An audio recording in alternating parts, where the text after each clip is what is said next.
Hello, my dear students, and welcome to your favorite educational YouTube channel, Educator Prerna, or as you popularly know me as English वाली ma'am. सो आज का हमारा जो session है उसमें भी हम एक ग्रामर टॉपिक पढ़ने वाले हैं and once again this grammar topic is applicable to students from class 5 and beyond. So this is not just for class 9th and 10th students. So class 5 and beyond के जितने भी students हैं उनके लिए ये जो वीडियो है this is going to be very helpful. Okay, so start करते हैं आज का session. Okay, so I'm sure all of you can see the screen. So the topic for the day is determiners, and like I always remind you that this is our YouTube channel and this is our Insta channel with the name English वाली ma'am. and ये जो हमारा Insta channel है इस पे हम मिलते हैं every Friday. हमने इस पे एक सीरीज स्टार्ट करी है with the name Quicking. Alright, and क्विकिंग में हम कुछ interesting words and phrases understand करते हैं जिसमें we often get confused, and your favorite educator Prerna is there to ensure कि आपको कोई भी जो confusion है regarding those words or phrases that is done away with. ठीक है, तो स्टार्ट करते हैं आज का session and as all of you can see the topic is determiners. So पहले तो हम समझते हैं व्हाट आर डिटर्मिनर्स. तो हम कहते हैं determiners are words that come before nouns to specify which noun is being referred to और टू इंडिकेट क्वांटिटी और पोजेशन. मतलब डिटर्मिनर हमें बताता है कि हम किस नाउन की बात कर रहे हैं सेंटेंस में, उसी के साथ कोई क्वांटिटी इंडिकेट करनी है, कोई पोजेशन इंडिकेट करना है. ये सब हमें डिटर्मिनर्स के थ्रू समझ आता है. अब डिटर्मिनर्स जो हैं उनके भी वेरियस टाइप्स हैं. तो पहला जो कॉमन टाइप है डिटर्मिनर्स का जो आप आई बिलीव क्लास 3 से ही यूज़ करना शुरू कर देते हो, that is called as articles. Okay, और ये जो आर्टिकल्स हैं ये इनकी थ्री मेन डिटर्मिनर्स हैं. First is a, second is an the third is the. Alright, so a article या ए डिटर्मिनर जो है आप कब यूज़ करते हो? Used for nouns that are singular and non specific. Alright, and these are placed before a consonant sound. For example, हमने क्या कहा, सिंगुलर नाउन के लिए यूज़ होता है और नॉन स्पेसिफिक मतलब जब हमें कोई पर्टिकुलर चीज़ जो है उसको स्पेसिफाई नहीं करना. It could mean any thing. For example देखो, एग्जाम्पल से समझते हैं. I saw a car. Alright, अब ये कार कोई भी हो सकती है. ऑलराइट, ये किसी की भी हो सकती है. तो मैं स्पेसिफाई तो नहीं कर रही कि कौन सी कार थी, किसकी कार थी, किस कलर की कार थी. आई एम जस्ट सेइंग मैंने कार देखी, बट मैं सिर्फ बता रही हूँ मैंने कार देखी. कौन सी, किसकी, कैसी, ये मैं कुछ स्पेसिफाई नहीं कर रही हूँ. That is why I have used the determiner a here. Alright, और I went for a movie. मैं मूवी देखने गई. कौन सी मूवी देखने गई, किस तरह की मूवी थी, कितनी लंबी थी, कौन उसमें था, कुछ नहीं मैंने बताया. आई जस्ट सेड मैं एक मूवी देखने गई. तो कोई स्पेसिफिकेशन मैंने नहीं दी, कोई डिटेल नहीं दिया मूवी के बारे में. तो मैंने कौन सा डिटर्मिनर यहाँ पर यूज़ करा? अ. ऑलराइट, फिर आता है एन. अब ये एन तो आई एम श्योर क्लास 1 या 2 के स्टूडेंट्स को भी पता होगा. एन डिटर्मिनर होता तो सिंगल क्वांटिटी के लिए ही है, बट इसमें हमें जिस चीज़ का ध्यान रखना है वो ये है कि नाउन से पहले वाल साउंड होना चाहिए. ध्यान से सुनो बेटा मेरी बात. I am saying vowel sound होना चाहिए. I am not saying vowels होने चाहिए सिर्फ, AEIOU नहीं, वाल का साउंड भी होना चाहिए. जैसे कि हमने यहाँ पर एक एग्जाम्पल लिया है, you are an honest boy. अब आप बोलोगे मैम ये तो एच है, ये तो कॉन्सोनेंट है. राइट, तो इससे पहले एन क्यों लगा? क्योंकि अ का साउंड आया. इसको हॉनेस्ट तो नहीं बोलते ना, ऑनेस्ट बोलते. इस तरह का साउंड आया विच इज़ अ वाल साउंड, तो इसीलिए हमने एन लगाया. उसके बाद एक बहुत अच्छी सेइंग है by Mahatma Gandhi, an eye for an eye will make the whole world blind. अब देखो यहाँ पर तो वाल्स ही हैं. ऑलराइट, एंड साउंड भी है, ऑलराइट, दैट इज़ वाई हमने आर्टिकल यूज़ किया एन। उसके बाद जब हम द आर्टिकल पे आते हैं, अब द प्लूरल के लिए भी यूज़ हो सकता है, सिंगुलर के लिए भी यूज़ हो सकता है, बट जैसे ए में मैं कुछ स्पेसिफिकेशन नहीं देती, कोई डिटेलिंग नहीं देती नाउन की, द में मैं डिटेलिंग दे रही हूँ। कैसे, एग्जाम्पल से समझो। अगर मैंने लिखा the boy performed beyond our expectation, मतलब मैं एक स्पेसिफिक लड़के की बात कर रही हूँ, ऑलराइट। अब अगर ये प्लूरल में आया तो किस तरह से आया, the girls of class 9th did a good job. अब मैंने यहाँ पे ऑलरेडी द भी लगा दिया और फर्दर स्पेसिफिकेशन दे दी कि मैं क्लास 9th की गर्ल्स की बात कर रही हूँ। उसके बाद नेक्स्ट टाइप ऑफ डिटर्मिनर आते हैं पोजेसिव्स। देखो वर्ड ही क्या है, पोजेसिव मतलब पोजेशन, कोई चीज़ जो मेरी है या किसी और की है। बहुत सिंपल है, इसमें कैटेगरीज हमारे पास मेनली 4 होती हैं, माई, योर, हिज और हर या देयर्स। अब सिंपल है, माई फर्स्ट पर्सन, मेरी, मेरी कोई चीज़ है। योर सेकंड पर्सन, किसी और की कोई चीज़ है। हिज या her third person singular. Theirs क्या है third person but plural, okay. Your जो है वो मेनली हम सेकंड पर्सन के लिए यूज़ करते हैं, कुछ लोग उसको सिंगुलर के लिए भी यूज़ ज़्यादा करते हैं। Example, this is my book, your का this is your book, his और her this is her book, and theirs जो होगा उसमें आप याद ये चीज़ हमेशा ध्यान रखना, अगर देयर्स पोजेसिव नाउन आ रहा है तो वो एंड ऑफ द सेंटेंस में ही आएगा, ऑलराइट। यहाँ पर आप देखो जो डिटर्मिनर है वो मिडल ऑफ द सेंटेंस में आ रहे हैं, बट देयर्स जो है या योर्स जो होता है या आवर्स, ये जो होते हैं ये एंड ऑफ द सेंटेंस में ही लगते हैं। So this book is theirs, ये उनकी किताब है, ऑलराइट। बहुत सारे लोगों की भी तो एक किताब हो सकती है, right. So possessive means belonging to someone, it could be belonging to me, it could be belonging to someone else. Next है क्वांटिफायर्स। इसमें सबसे पहले हम समझेंगे some, SOME, some. It means indicating an indefinite quantity और number, जिसका आप exact quantity जो है वो डिफाइन नहीं कर रहे हो। I have eaten some rice, अब कितने राइस खाए मैं ये नहीं बता पा रही हूँ, तो मैंने कौन सा डिटर्मिनर यूज़ किया, some. Many use to represent large quantity of things that are countable in nature, इस चीज़ का ध्यान रखना है। There are many books kept on the table, something which can be counted.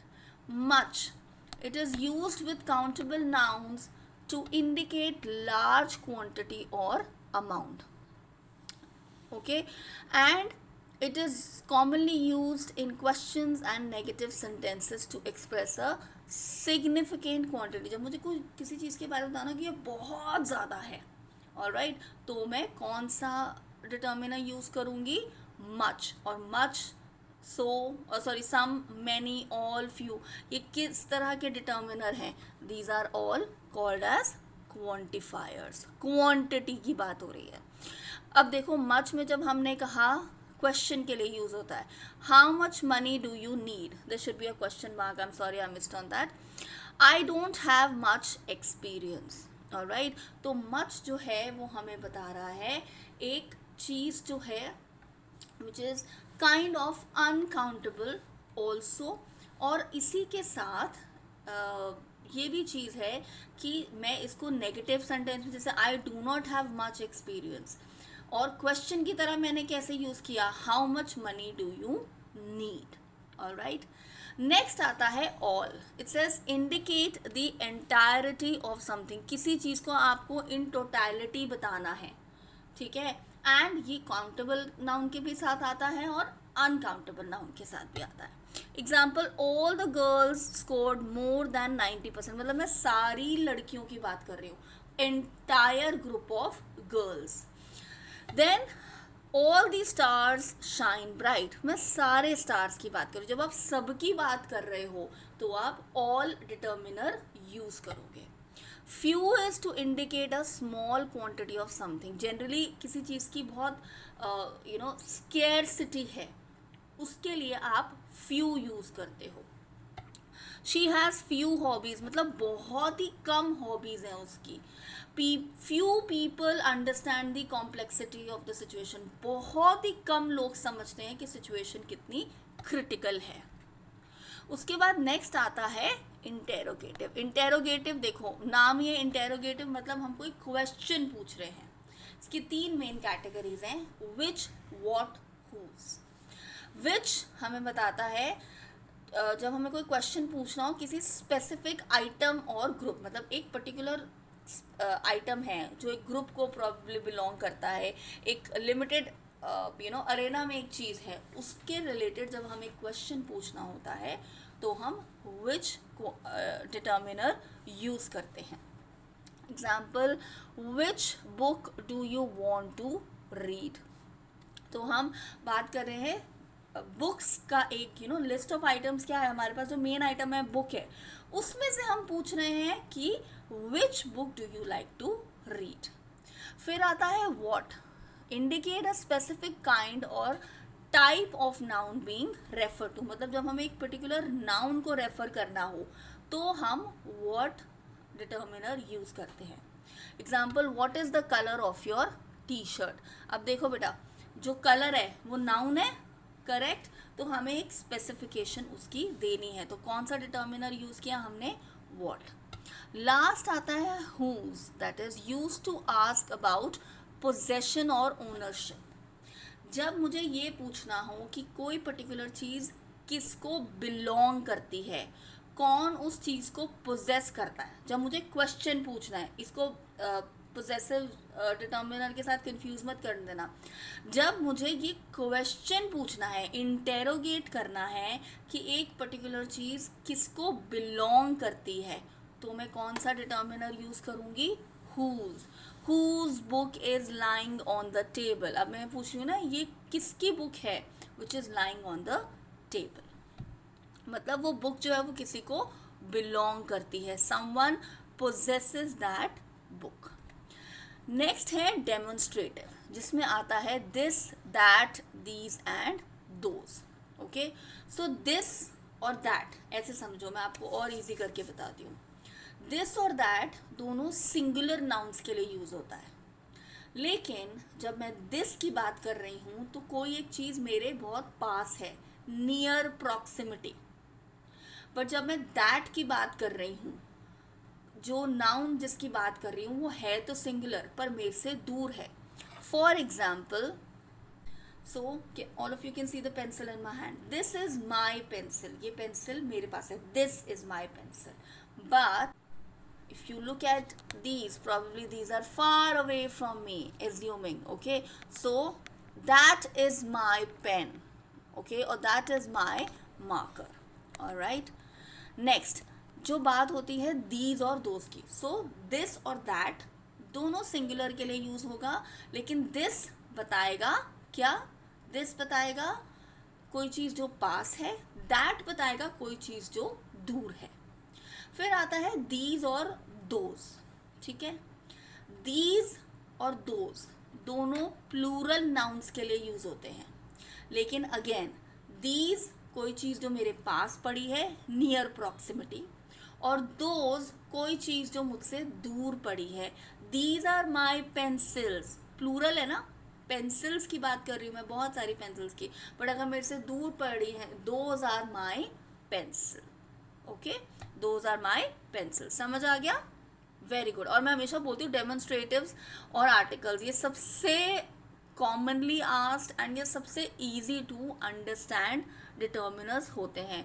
Exam में आपको 9th and 10th स्टूडेंट्स के लिए मैं पर्टिकुलरली बोल रही हूँ, जो क्वांटिफायर्स आपके पास डिटर्मिनर्स हैं वो बहुत ज़रूरी हैं from exam point of view. Last determiner जो हम डिस्कस कर रहे हैं दैट इज नंबर्स। इसमें 2 ही कैटेगरीज हैं, cardinal and ordinal. Cardinal ordinal बड़ा सिंपल सा डिफरेंस है। कार्डिनल होता है when you are again denoting quantity, but कैसे 1 2 3, I have 1 pencil in my hand, मैं बता रही हूँ ना मेरे हाथ में कितनी पेंसिल है, मैंने क्वांटिटी बता दी। ओके, बट एक नंबर के थ्रू बताई, करेक्ट। जब मैं बोलती हूँ there are some pencils in my hand या there are few pencils in my hand, तो उसमें मैं नंबर्स तो नहीं बता रही ना। बट जहाँ मैंने बोल दिया there is one pencil in my hand, one, मैंने नंबर बता दिया। ओके, तो वो कार्डिनल नंबर डिटर्मिनर होता है। तो कार्डिनल नंबर सिंपल है, 1 2 3 4 5 6 7 8, so on and so fourth. Ordinal होता है जब आप वो पोजीशन की बात करते हो नंबरिंग में, या जैसे आप किसी कंपटीशन में, he stood first in the, they stood first in the relay race, तो आप पोजीशन बता रहे हो। तो कार्डिनल जो है वो आपको क्वांटिटी बताएगा, ऑर्डिनल नंबर्स आपको पोजीशन बताएंगे। He standing second in the line, तो उसकी पोजीशन आपको बताई जा रही है। ऑलराइट, ये जो वर्ड है सेकंड, इससे आपने ये डिटरमाइन कर पाए आप कि एक बच्चा जो है वो exactly where that child is standing. Okay, so this is all about determiners. I would really request all the students of class 9th and 10th previous year के एग्जाम पेपर्स उठाओ। अच्छा, कई क्लास 9th के बच्चे confuse हो जाते हैं जब मैं बोलती हूँ प्रीवियस ईयर के पेपर्स। बेटा ग्रामर तो यूनिवर्सल है ना। तो लास्ट ईयर के जो क्लास 10th के भी पेपर्स हैं, you can even practice grammar from those papers, and I always suggest कि उन पेपर्स से ही प्रैक्टिस करो जो सीबीएसई ने सैम्पल क्वेश्चन पेपर इशू किए हैं, या जो मेन एग्ज़ाम में आए हैं, बोर्ड एग्ज़ाम में जो आए हैं, या एडिशनल प्रैक्टिस क्वेश्चन पेपर्स जो सीबीएसई आपको देती है, उसमें से प्रैक्टिस करो। Now time to win, that means time for the quiz. So again, there are 5 sentences that I have given you. I want all of you to answer these questions. Okay? अब आप पूरा sentence भी लिख सकते हो, या फिर आप सिर्फ नंबर के साथ आंसर भी लिख सकते हो। लिखोगे कहाँ लेकिन?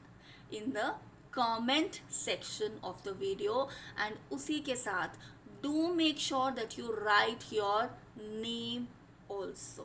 Okay, I will now see next session जहाँ पर हम फिर से एक ग्रामर टॉपिक पढ़ेंगे. Till then, stay blessed. Thank you.